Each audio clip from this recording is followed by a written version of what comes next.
بڑا اذیت والا معاملہ تھا، میں کہتا اب نبڑ گیا ہے، 6.5 سال ہو گئے ہیں۔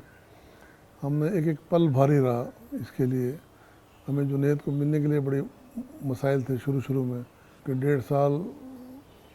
ہمیں 1 سال تو وکیل نہیں ملا، پھر HRCP نے ہمیں راشد رحمان کو ہمیں وہ کیا کہ بھی یہ آپ کا کام کریں گے، انہیں ہم 40 سے 45 ہزار روپے ہمارے ایک پیشے کا خرچ آتے ہیں، اور وہ میرا اچھا کاروبار تھا۔ جب یہ سٹارٹ میں جب یہ وقوع ہوا یہ میرا کاروبار تباہ ہو گیا، میرے پاس یہ ہوا کہ میں نے اپنے سارے زیور بیچ دیے، اور جنالے میرے اپنے پلاٹ تھے وہ میں نے بیچ دیے، میری ایک گاڑی تھی میں نے وہ بیچی۔ میں ذہنی طور بھی ہم اپسیٹ ہیں اور فنانشل طور بھی ہم بڑے اپسیٹ ہیں۔ یہ تو میرا ایک چھوٹا بیٹا ہے، تو اس کی اب سیلری اب شروع ہوئی ہے تو ہمیں تھوڑا جو وہ سپورٹ کر رہا ہے،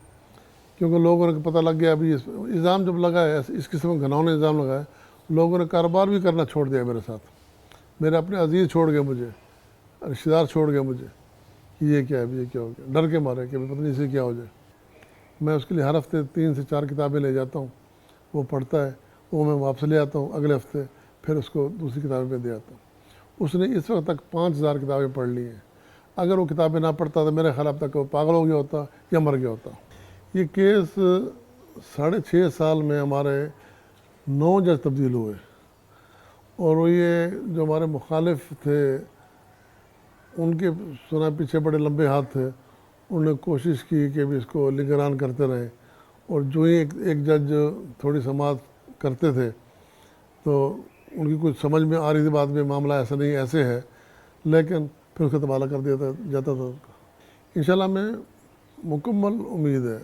مکمل اعتماد ہے پاکستانی عدلیہ پہ کہ وہ صحیح فیصلہ کرے گی، اور انشاءاللہ میرا بیٹا باعزت بری ہوگا اور جلد ہوگا انشاءاللہ۔